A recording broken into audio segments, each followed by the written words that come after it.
Hello and welcome to Money Talks, a special extra podcast from Slate Money where we chat with brilliant and interesting people. I'm Emily Peck. I'm a correspondent at Axios and co-host of Slate Money, and I am here today. Hillary Frey, the amazing editor-in-chief of Slate, former executive editor of HuffPost, where I had the opportunity also to work with you, Hillary, which was so great. You have been in charge of many other things in newsrooms, NBC, Fusion, where you intersected where you intersected with Felix. I feel like that's a subject for another podcast that could be good. So welcome, Hillary. Welcome to Money Talks. Thank you so much, Emily. I love to see you, and I'm so happy to be here to talk about television with you. Yay! We're talking about the Apple TV Plus show, Your Friends and Neighbors. This is the show in which John Hamm, who we all know from Mad Men as Don Draper, in this show, he kind of parlays his Don Draper-ness, his handsome, get away with murder almost kind of personality. He portrays a wealthy hedge fund guy whose life is basically crumbling all around him, and he turns to petty crime to keep the money coming in. Specifically, he steals from his friends and neighbors. The show is set in a fictional suburb called Westmont that kind of looks like Rye, is probably in Connecticut or maybe in northern Westchester. We're going to dig into whether or not the world portrayed in the show is something we aspire to or something we don't like, and just so many other things. I'm so excited for this. And just a heads up, we're going to spoil everything we know. We'll get into it all when we come back on Slate Money Talks.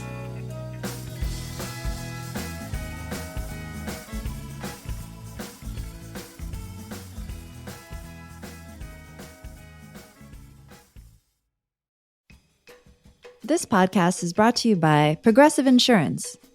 Do you ever think about switching insurance companies to see if you could save some cash? Progressive makes it easy to see if you could save when you bundle your home and auto policies. Try it at progressive.com. Progressive Casualty Insurance Company and Affiliates. Potential savings will vary. Not available in all states. This message is brought to you by Apple Card. You earn up to 3% daily cash back on every purchase without limits. Visit apple.co/card calculator to see how much you can earn. Subject to credit approval. Apple Card issued by Goldman Sachs Bank USA, Salt Lake City branch. Terms and more at applecard.com. I was so excited when you started talking about this because you brought this up. We were taping these other Slate Money shows that people will soon listen to. And you were talking about how Your Friends and Neighbors is the one show or one of the one shows about rich people where you don't covet the lifestyle. So that was sort of the inspiration for this podcast. Yeah, I have to say, when I started watching it, I couldn't help but compare it to The White Lotus. And I'm not the only one who's made that comparison. Ross Douthat basically stole my idea for a column and wrote it in the New York Times a couple weeks ago. You know, when you watch The White Lotus, you have this feeling of, wow, these people are miserable, but the trappings are so beautiful. They're in these Four Seasons resorts and the wallpaper and the ocean and the sea and all that stuff. And so even though you may not want to be those people, I wouldn't mind going on that vacation. That seems pretty nice. Seems like a nice vacation.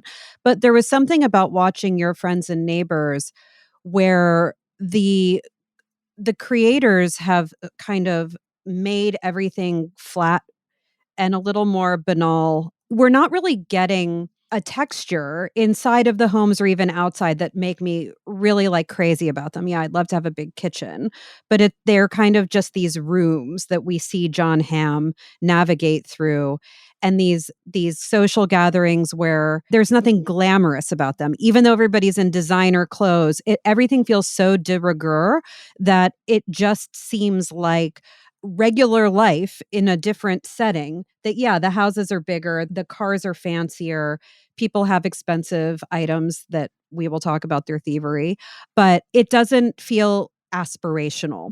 And that's clearly intentional, right? That's what they're trying to do with the show. You think that there's something aspirational about, I mean, the other thing I'll say is I think they're very deliberate, and you and I may disagree on this, but this idea that all these folks are kind of over leveraged, even though they have all this money, they need more money.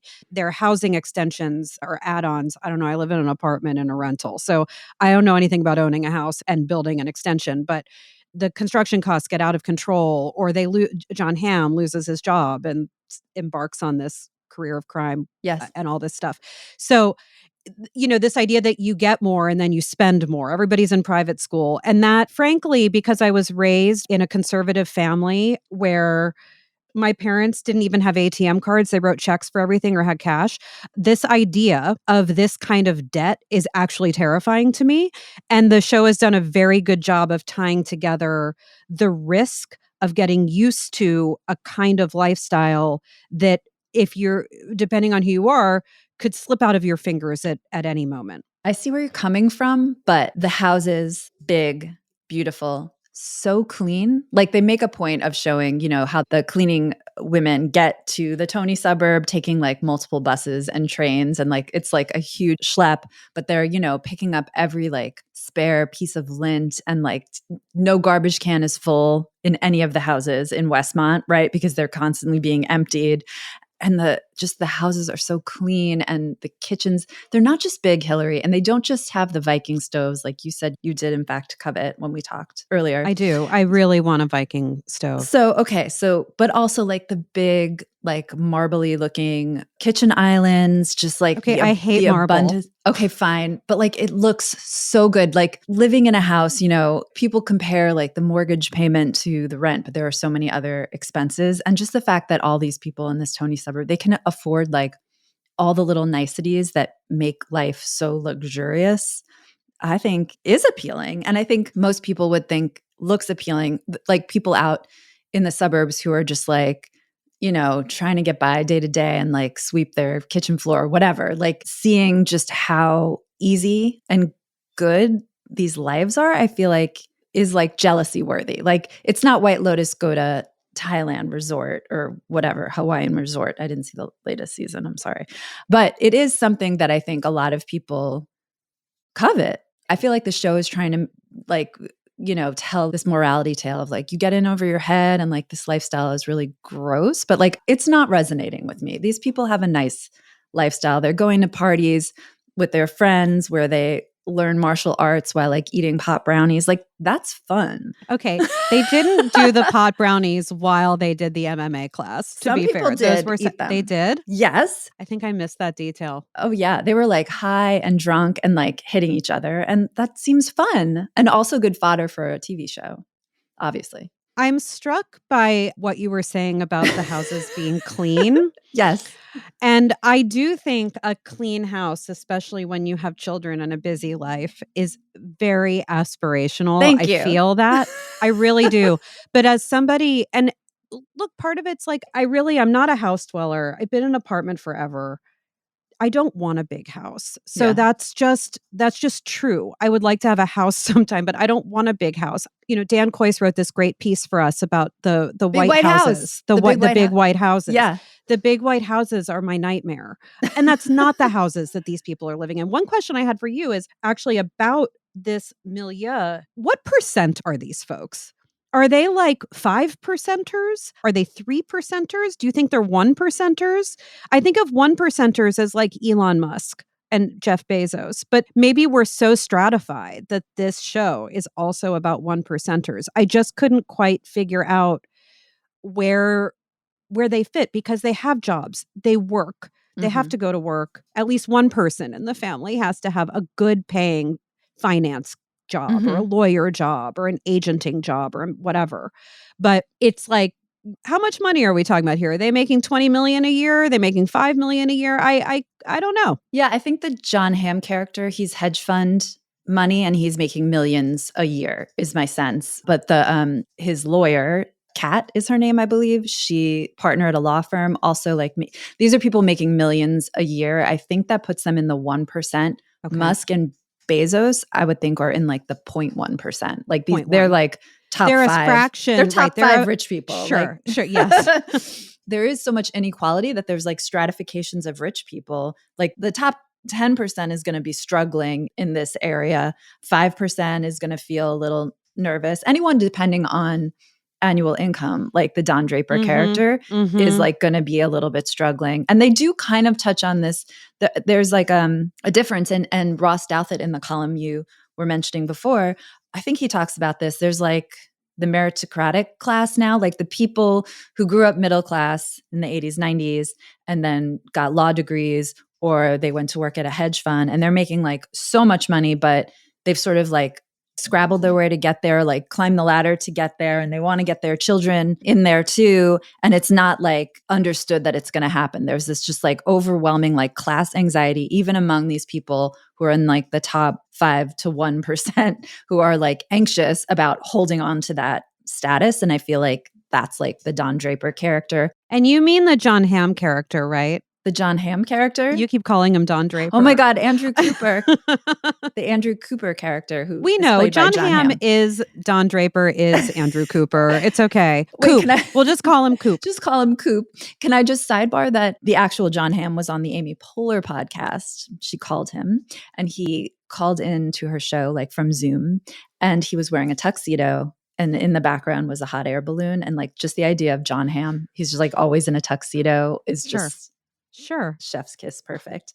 Perfect. But what I was saying is, there is some of this in the show where it's like levels of rich people, the meritocratic kind of striver, anxious people, and then the people who have inherited a lot of money and just aren't anxious. Like I see that in Coop's best friend in the show, Barney, who is portrayed by Hoon Lee. He seems to be someone who like worked to get where he is and to make his money, but he married a woman who has obviously inherited wealth because this woman's mother gives the Barney character a check for $1 million, which he burns, which I have a lot of thoughts about because of how that's crazy. Well, and part of Coop's mythology is the Striver mythology, right? And his wife, played by Amanda Peet, who I think you look like. If anybody doesn't know what Emily looks like, just picture Amanda Peet. But the show is really intentional, showing their backstory as these like young, in love, tiny apartment, New York City. We're supposed to relate to Andrew Cooper and to Amanda Peet. I should say Mel is her name on the show. Cooper. Mel Cooper. But I'm not sure if we're supposed to also sort of turn on them. I can't quite figure out how we're supposed to feel about the Coopers, because I struggle a little bit with some of Mel's choices in the later episodes. But, they're clearly trying to contrast. John Hamm is so good at playing an underdog or this anti-hero, not really an underdog, but an anti-hero. Like he watches the TCM and he knows the artists and all this stuff. And he's supposed to have this depth that we understand from like him coming up a different route. But it's like, I'm not convinced that they've fully pulled it off yet. You know what I mean? Like it's like there's some real weird moral stuff going on in this show. I'm not sure how we're supposed to feel about it, but definitely, I mean, do you want to talk about the burning the million? Yeah. Okay. So this guy, Barney, his business isn't doing well, in part because Andrew Cooper, who is a big client, has been fired and isn't making any money. So he's not doing well. He's overextended himself with this home expansion. And so his in-laws come. They clearly don't like him. They don't like him. They don't think he's good enough for the daughter. And the mother-in-law's like, I sense trouble, money trouble. Here's a check. And then we see it's $1 million. $1 million. And then this Barney character, he gets drunk and sets the check on fire. Hillary, you have thoughts? Well, I have a few thoughts. One, he's drunk and he sets the check on fire. Okay, that's ridiculous. I guess it's ridiculous. I mean, I would at least hold on to the check for a couple days while I figured out what I wanted to do with it, and then I would definitely take the money. I mean, let's just be clear. I would like to have $1 million, but him setting it on fire in the midst of the construction zone. I mean, we all saw where this was going. I have to say, I don't know why he had a fire extinguisher standing right there to put out the fire that could have burned down his whole house. I mean, on the one hand, I kind of wanted his whole house to burn down because I thought, well, that'll be interesting. But he was able, in his incredibly inebriated state, to grab a fire extinguisher, which I don't know how to use personally, and I don't think I have one. But my apartment is a former bread factory, so it's very fireproof, everything in here. But yeah, he can't save the check, but he does save his very expensive home extension that's in progress, right? Like the check is gone. Yes, check is gone. What would you have done? Would you have burned the check? I would have immediately figured out how to deposit the check. First of all, with my online your bank, Chase online bank, won't take a check for $1 million. There's like a $50,000 cap. So I would have immediately ran to the bank and opened a new account. He's a money manager. He probably could do it much more easily. Second, I was just thinking as you were talking, and it occurs to me, $1 million is nothing, is not enough to get him out of his troubles. His house is probably worth like 15, 20 million. He's probably overextended on it, and he's in the hole for millions more for the renovation. So to him, getting the $1 million check is like when my aunt used to mail me $50 and I was like, I'll get to this. You know what I mean? So maybe that's why he felt like he could set it on fire. Right. And they would have known, like the parents would have known, his wife's parents would have known that the $1 million is just like kind of a throwaway. Maybe. Right? It's like maybe. No, you're right. And it should be noted also that, John Hamm loses his job, doesn't have an income, takes up stealing. That's the point, right? As you pointed out at the beginning. Plot. Yes. From his friends and neighbors. And when he steals from them and trades their fine quality watches and other items, he just gets cash, right? And so he's trying to give Barney like bags of cash and his wife a bag of cash. I keep wondering what everybody is doing with their cash, because that's a good question. It needs to go in the bank, I guess, to pay the bills. Or maybe like the one neighbor, they just keep it in rolls in their sock drawer. Yeah, you just take it out when you're like out on the town. You just kind of take spend a couple grand.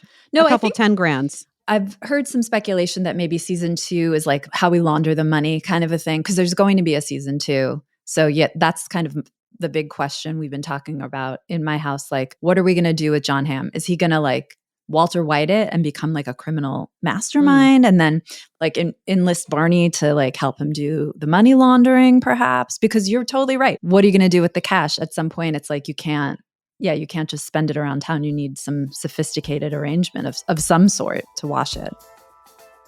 And we're going to take a break right here. And when we come back, we'll get into some more friends and neighbors talk.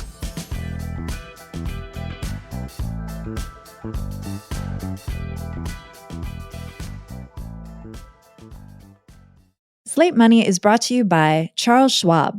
Decisions made in Washington can affect your portfolio every day. But what policy changes should investors be watching? Listen to Washington Wise, an original podcast for investors from Charles Schwab, to hear the stories making news in Washington right now. Host Mike Townsend, Charles Schwab's managing director for legislative and regulatory affairs, takes a nonpartisan look at the stories that matter most to investors, including policy initiatives for retirement savings, taxes and trade, inflation concerns, the Federal Reserve, and how regulatory developments can affect companies, sectors, and even the entire market. Mike and his guests offer their perspective on how policy changes could affect what you do with your portfolio. Download the latest episode and follow at schwab.com/WashingtonWise or wherever you listen. This message is brought to you by Apple Card. Picture this. Somewhere in the world, an Apple Card user is getting 3% daily cash back on the purchase of an iPhone 16 at Apple. That's not all.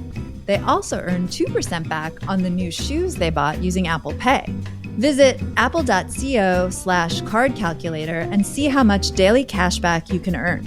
Subject to credit approval. Apple Card issued by Goldman Sachs Bank USA, Salt Lake City branch. Terms and more at applecard.com. Slate Money is sponsored this week by Notion. You might have come across Notion in the workplace as one of those places that you keep all of your tasks and information in one place. But it is also the place where you can find an absolutely free email client.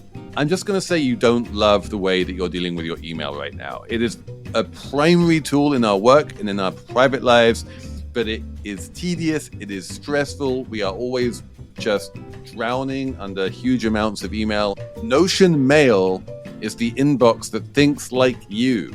Automated, personalized, and flexible to finally work the way you work.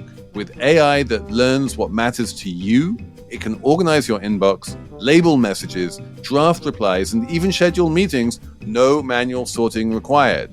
You just download Notion Mail, to your desktop, fire it up, and suddenly you have control over where all of your emails go. It's not just like a preset bucket. Everything gets personalized to you. You can say all of these emails are one kind of thing and put them into one bucket, or you can get Notion AI to do it. They have an AI organized inbox where Notion AI will automatically label and sort emails as they arrive. You can split your inbox into custom views like topic or urgency or sender. You can fly through emails with snippets by using one-click email templates to send whatever is repetitive for you. There are a host of keyboard shortcuts. Keyboard shortcuts are the best, most wonderful thing in any email program. They alone are a reason to use an app rather than a browser to check your email. So get Notion Mail for free right now at notion.com/slatemoney and try the inbox that thinks like you. That's all lowercase letters, notion.com/slatemoney to get Notion Mail for free right now. When you use our link, you're supporting our show, notion.com/slatemoney. Slate Money is brought to you by Charles Schwab. Decisions made in Washington can affect your portfolio every day. But what policy changes should investors be watching? Listen to Washington Wise, an original podcast for investors from Charles Schwab, to hear the stories making news in Washington right now. Host Mike Townsend, Charles Schwab's managing director for legislative and regulatory affairs, takes a nonpartisan look at the stories that matter most to investors, including policy initiatives for retirement savings, taxes, and trade, inflation concerns, the Federal Reserve, and how regulatory developments can affect companies, sectors, and even the entire market. Mike and his guests offer their perspective on how policy changes could affect what you do with your portfolio. Download the latest episode and follow at schwab.com/WashingtonWise or wherever you listen. This podcast is brought to you by Progressive Insurance. You chose to hit play on this podcast today? Smart choice. Progressive loves to help people make smart choices, and that's why they offer a tool called Auto Quote Explorer that allows you to compare your Progressive car insurance quote with rates from other companies, so you can save time on the research and can enjoy savings when you choose the best rate for you. Give it a try after this episode at Progressive.com. Progressive Casualty Insurance Company and Affiliates. Not available in all states and situations. Prices vary based on how you buy. There's a murder in the plot of this show. Thank you so much for bringing up the murder. We should talk about Do you think the murder is important? No. I think the murder first doesn't seem important, seems really random. If Olivia Munn isn't the one who's done the murder and Andrew Cooper isn't the one who's done the murder, there's no other suspects on the table. So then why is that interesting to the show? No, the mob that the deceased was part of. But it's such a MacGuffin. Like, we don't know anything about that. Like, so as like just from a pure like TV drama, like 101, that's not good TV. If it's just some random person that did the murder, it's like, why did you make this a pivotal part of the plot? It's upsetting. It's really a distraction, though. I guess the show starts with John Hamm with Andrew Cooper in jail, right? Yes. So it's kind of like, okay, that was like the motivating like start for the show, and they have to come back to it. Yeah. So in episode 8, he is in jail, and he is bailed out of jail by his father, who, by the way, drives a Mercedes. Just okay. Maybe he's not like so working class. This guy went to Princeton, tennis star, father drives a Mercedes. But it turns out that the father cashed out like his retirement or his 401k or something to get him out of jail because the bail was so high. Yeah. That's a bad move. So to get back to the question, do we need the murder? And I'll one up you and answer both these questions. Do we need the murder for this show to work? Do we even need John Hamm stealing from his neighbors, Andrew Cooper stealing from his neighbors for this show to work? Would this be a good show if it was just about fucked up rich people in this weird Connecticut suburb? I mean, I would watch it. I don't, I want to be honest. I don't think this is a good show. I think the show is fine. It's missing weirdness. The only character that we're really getting close to is John Hamm, who is by his own nature unknowable. Like, this is what makes him a compelling actor, is his head is cut like a 50s matinee idol. He will forever be Don Draper, and he's Don Draper in this show. It's just that his name is Andrew Cooper, and he's doing a different kinds of subversive acts, right? I was talking to somebody who was like, oh, this is like his big kind of return to television, and it is in a main role, but he was in Landman, the Tyler Sheridan show. He's showed up in the morning show playing these kind of like curmudgeonly rich guys. Like he's really good. He looks rich. I mean, he just looks like a rich guy. But and we know a little bit about Olivia Munn and a little about Amanda Peet's characters and these women who surround him. But I think that we would need to really figure out who and why we're rooting for somebody in this show, because that is not resolved for me. And a couple episodes back, when the Coopers go to Princeton with their children so that the oldest daughter can look at the campus, Andrew and Mel get trashed during the day. Now, can I tell you, my first thought was, don't they have to drive home tonight? Well, thank God they didn't. They were staying in like a B&B. Yes. But I was really traumatized. I was like, how can they be this drunk? They live like an hour and a half away. What are they doing? They had a hotel room. It's okay. They had a hotel room. It was okay. But they snuck into the campus chapel and were like hooking up basically like in this church. And again, I don't think of myself as a particularly socially conservative or sexually conservative person, but I was like, this is rude.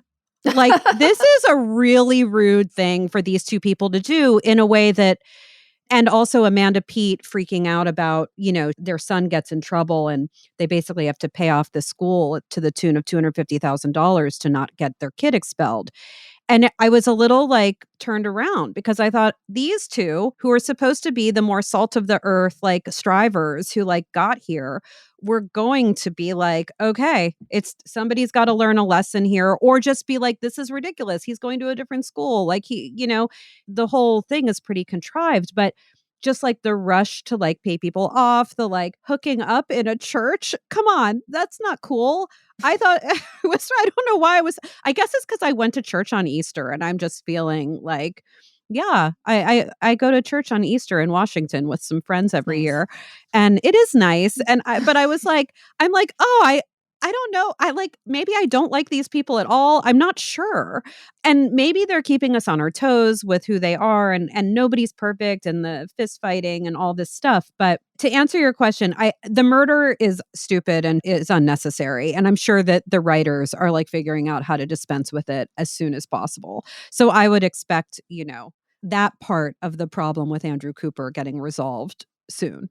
But the stealing, and I think when we were talking earlier, you mentioned, it's not just Coop stealing, but like it turns out Amanda Peet's a little bit of a shoplifter. Probably not her first time shoplifting, in her life when she does it on the show. And I think that the thievery is interesting, and the cavalier way that Andrew Cooper's character does it. I mean, just like walking into these people's houses, not moving fast, taking his time, looking around, kind of, with his internal monologue going, I don't think we know exactly why he's so comfortable doing that yet, but I think it's interesting. And it is the little twist that maybe this show keeps going by season 3, he's not a thief. He's going to run out of people to steal from unless they move. Right. That's why he's got to go Walter White. That's why he's got to go big. He might have to, start his own, ring and full bling ring, but for middle-aged adults. That would be interesting. Barney's in trouble. Maybe he pulls Barney in. I think to pick up on what you were saying, like, these are not good people. Like that is sort of like the bottom line here. I mean, I kind of want somebody to be good, but maybe I don't. Maybe I think the show tries to do that with the underclass, the people that are traveling, 3 hours to work in their Tony neighborhood, but then they undercut that by having one of those people help Andrew Cooper do his stealing. So it's interesting because the stakes for that person, she lays them out pretty blatantly. They have an argument and she's like, this is, life. She says all the things that you're supposed to just know between the lines. Like Elena stealing, the housekeeper stealing, is putting like her whole life on the line. Like she could be deported, she could be arrested. She says like, you would probably just get off, because of who you are, you don't have to spend any time in jail, but I'm really life on the line here. And yeah, the fact that he's stealing and his ex-wife Mel is stealing, although on a lower, like more Winona Ryder kind of level. Yeah. Winona. She doesn't do that anymore. No. No. It just shows sort of how careless they are. And so did that example about, how much money do we have to give you to keep our kid in school? Just like sort of like careless and cavalier they are. And maybe the show's trying to say something about the 1% and how they steal from all of us in some way, some That's deeper deep. meaning. I don't know. So I did want to bring up, to close out the Ross Douthat loop, he has like 3 broad spirits of presenting the rich in television. One is aspiration, judgment, and reassurance. Aspiration, do you want what they have? I feel we've covered. The judgmental spirit condemns them for what they've done to get what they have. So we're doing that now, I guess, maybe. And the reassuring spirit tells you, you don't want what they have anyway. So where are we on all this? So judgmental condemns them for what they've done to get what they have. I feel like the show does not do that, except perhaps showing that Andrew Cooper's boss is very bad guy and like manipulated him. Something is really rotten with that guy. And it's too bad that thread of why Coop really lost his job really hasn't been pulled. I'm sure that's a season 2 thing, but it's so backgrounded. And I do think it's interesting. I want to know what that turn was that caused this. Yeah, so do I. And sort of the lawyer he turns to kind of stabs him in the back.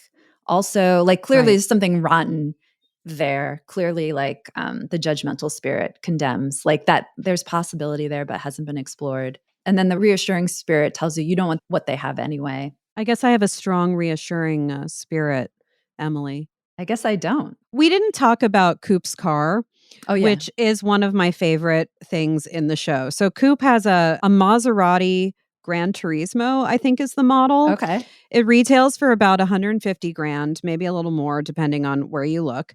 Again, that's a pricey car. It's not a $400,000 car, but it's a Maserati. It's not a Honda. Or in an early episode, a boyfriend of their daughter slightly like bumps the car. Like they have a little car crash in the driveway as things go.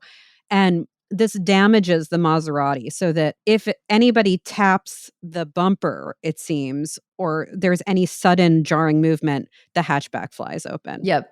I actually find this hilarious. I think it's a really funny comedic element in the show that just also shows you like, okay, that's cool. You have like $150,000 Maserati and still it will malfunction like any other car. Like the slightest tap means that it's like hatchback is going to fly open spontaneously. And the writers use that. I think it is funny. It might be slightly overused, but it's like when you've gone, a little while without the hatchback flying open at a very inopportune moment, I think it's quite funny. But it's another one of these kind of like, oh, maybe they're just like us in some ways. I think so. I can really relate because I have a Volkswagen Jetta and it's more than 10 years old, but I'm always too busy to like properly care for this car. Like I have still my snow tires on. We're recording in May. I haven't gotten them off yet. Like I relate to this guy. His life is falling apart at such a level that like he does not have time to get his car repaired. Totally. I feel that too. I was driving yesterday and there's like this like strip of foam that like runs along the top of my car and it just flew off the top of my car and one of my tires needs a patch and I'm going to get to it eventually. You get to it. You're going to get to it. Yeah. Mm-hmm. It's like I'm going to get to it. He'll get to it. It is kind of like you have someone coming in to clean. Couldn't they like help you out or somehow take the car in for you? Doesn't Maserati, the dealer, have a service where they could? There are a lot of like, why aren't you getting this fixed? Like your life is obviously falling apart on many levels. What else? The car is his life, Emily. Yeah, it looks good, but is flawed. Big flaws. Mm-hmm. Broken, and a lot of earned credit for the brand because we have that little like earned kind of liking for this Andrew Cooper only because he used to be Don Draper, who we liked despite the fact that he was a terrible person also. Totally. Okay, we probably have to wrap up soon. Where are the Ring cameras is one of my questions, maybe unanswerable. It's the suburbs. It's the 2020s. Everyone has a Ring camera. You got to tell me because I don't live in the suburbs. Everybody has a Ring camera? Well, not every. I don't have one. But I kind of want one. But most people have a Ring camera, so they would see John Hamm breaking into their homes pretty easily. So that's like conspicuously absent for me. I find that a little weird. But okay. The show falls apart if everyone has them. So, okay. Right. So no ring cameras. I also, just as we would know he was breaking in. We'd also know, I guess, if he committed this murder, if people had ring cameras. Yes. But I also found myself wondering, as John Hamm wakes up bloody next to a corpse and then cleans up, I thought, but not all of this man ever watched Law and Order or any show involving a crime where actually if there's blood, even if you bleach it, like you can't clean it up. Like they're going to find you, which they do. That's how they did. Yeah, because he could have just gone to the police and be like, "Look, I'm sleeping with the wife. I went to the house. Like, whoops, fell in the blood." Like, I find this like hiding of him sleeping with Olivia Munn's character Sam. Why? I mean, I get anyway. Again, why? A lot of questions. A lot of questions unanswered. Perhaps they'll be answered in the finale, which we haven't seen. We don't know. Oh, one thing I want to make sure to mention, you wanted to talk about Christian Thomason, who plays the art dealer. So yes, there's in the ridiculous subplot, which actually I love, where John Hamm's character, I want to just call him John Hamm. You want to call him Don Draper. He's Andrew Cooper. Don Draper Cooper. Where Coop is, okay, we're going to steal some art now instead of some watches or like a diamond necklace. So he targets this Roy Lichtenstein painting in these people's house, and there's a whole digression on how terrible pop art is and how it's not real and all, because we're supposed to have Coop has gravitas, right? Of course he knows about art and modern art and American art and all this stuff. And he has to pawn this to get the wads of cash to put in the brown paper bags to give to Barney and Mel. And he hooks up with this art dealer who's played by he's born in Connecticut, but Icelandic actor named Olafur Darri Olafsson. I think Incredible I'm saying name. it right. Olafur Olafsson. Well, but Olafur Olafsson is a different person. I found this out today when I Wikipedia'd. That's why he has Dari in his middle name, clearly, because Olafur Olafsson might be a very common Icelandic name. We don't know. But this guy, he is huge. He is a giant man.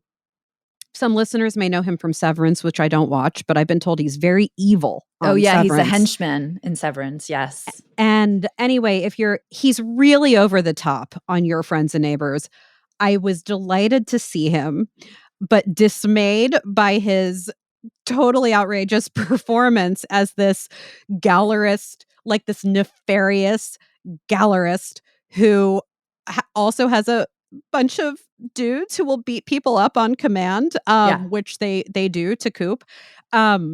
But if at all you're compelled by him, I just have to recommend, he was the star of an incredible... So my real passion is Scandinavian crime dramas, and I could talk about them on forever with you or anyone. Hello. A lot of them are about rich people, by the way. So Slate Money, Scandi edition, I'm here for you. They probably have beautiful homes, well designed. Okay, I'm sorry, but I just watched this Danish show. It's the #1 show on Netflix. Well, maybe not. It might only be #1 for me. It was called Secrets We Keep. Incredible Danish miniseries. Rich people. The homes, incredible. Designed, minimalist, full walls of glass looking at anyway. That's what I'm talking about, right? Yeah, I see like what you mean. that is not aspirational. Yeah. That is aspirational. So anyway, this guy, Olafur Darri Olafsson, was the star of this incredible Icelandic crime drama called Trapped. The great thing about Scandi crime dramas is, unlike in America, there are no heroes. So everyone is deeply, deeply flawed.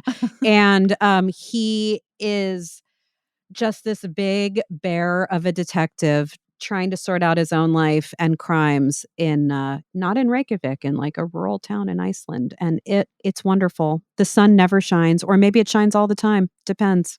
That sounds amazing. It's called The Tourist? No, it's called Trapped. This one is Trapped. He was also in a show called The Tourist where he plays like an evil truck driver. That show is interesting. I love Australian TV. Anyway, this is the rare American show, Your Friends and Neighbors, that I watch, because mostly I watch things with subtitles in foreign languages.